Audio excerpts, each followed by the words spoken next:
March 18, Sony finally broke cover with in-depth information on the technical makeup of PlayStation 5, and lead system architect Mark Cerny revealed a lot of information on the system's core specifications, presentation that laid out the core foundation of PlayStation 5's power, speed, bandwidth and immersion. But the talk was so technical it felt like I wanted to be a game developer for a moment just to understand everything that he talked about. And although we already know a lot about PlayStation 5's technical side, we're still waiting for Sony to finally show us what the actual design of the console looks like. In the meantime, let's look at everything we know about PlayStation 5 so far, and in today's video I'm gonna cover the latest news, leaks and rumors on Sony's next-gen consoles, such as pricing, release dates, specifications, potential games and much more. And we're starting right now. Hey, what is up guys, welcome to RB Hardware. My name is Robin, I'm your Swedish host and friend with bad posture and poor accent. The first massive official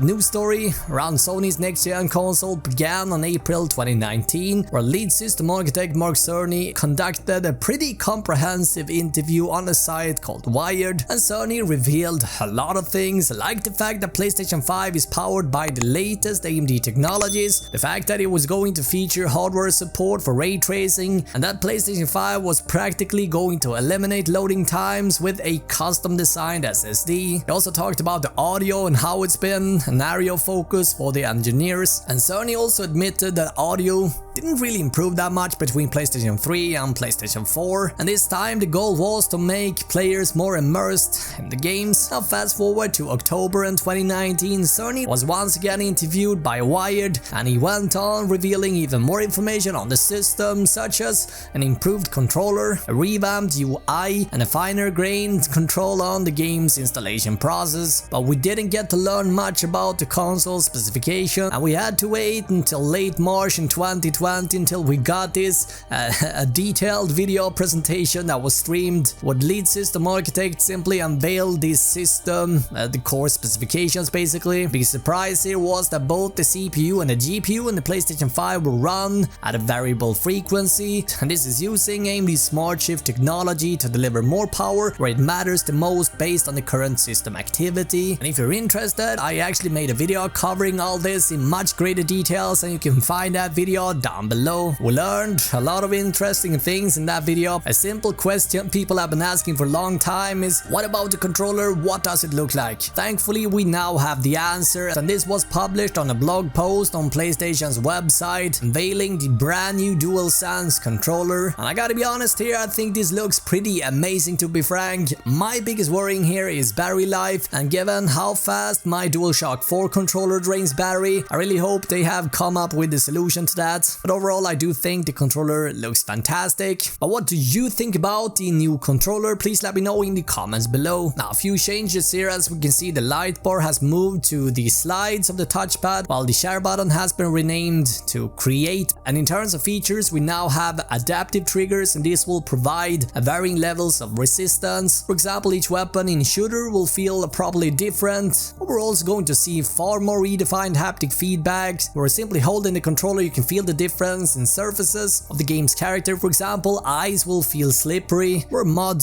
will feel soggy. The new controller also get an improved speaker, and it even comes with a built-in microphone, allowing players to use voice chat even without the dedicated headset. Charging will happen through USB-C, and the battery capacity is said to be larger than the DualShock 4. Anyway, now that we know a little bit more about PlayStation 5, when is it actually coming out? Alright, so Sony has confirmed that the console will be available in stores starting holiday in 2020. My best guess here is that we're going to start seeing the PlayStation 5 become available around Black Friday. Microsoft has already given us a hint that they might be aiming for Thanksgiving, and given how much people spend during this time of the year, it would make a lot of sense to launch both consoles around Black Friday. But you know what do you think? Please let us know. What about pricing then? Well, lead system architect Mark Cerny believes Sony will be able to provide a retail price that is appealing to gamers in light of the advanced feature set of the PS5. Now, to get a better idea what PlayStation 5 could cost us, let's take a look at the pricing for previous consoles. So the PS5 launched with an MSRP of $599. I think it's safe to say that people thought it was expensive. Sony then followed up with the PS4 with a starting price of $399, and they actually saw a lot better results from that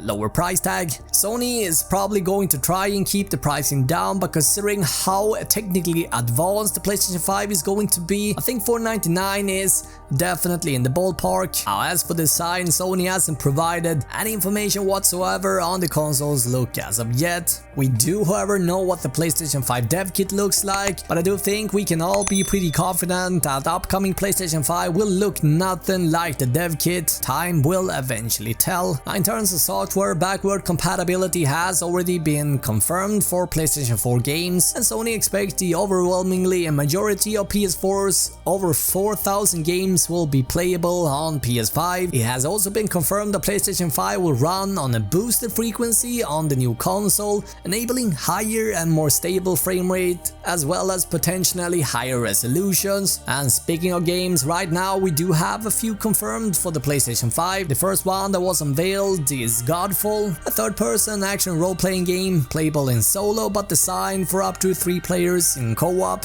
Apart from that, we're also getting a hint from, worldwide studios such as Bluepoint, the guys who made the Shadow of the Colossus remake. They have already stated that they are working on a big PlayStation 5 game, and we know for a fact that there are a lot more developers right now making games for PS5, and a lot of games releasing for PS4 this year, such as Last of Us, Final Fantasy, the Final Fantasy remake, Cyberpunk 2077, and even Death Stranding are going to receive enhancement patches and updates specifically for PlayStation 5, which means that let's say you buy some PS4 games this year, you should be able to bring them over to PS5 and enjoy a more enhanced game in 4K and 60 FPS. Anyway guys, as you can hear, I'm very excited for PS5 and next-gen consoles. So let me know your thoughts in the comments below. I'll watch either of these two videos and I will see you guys in the next one.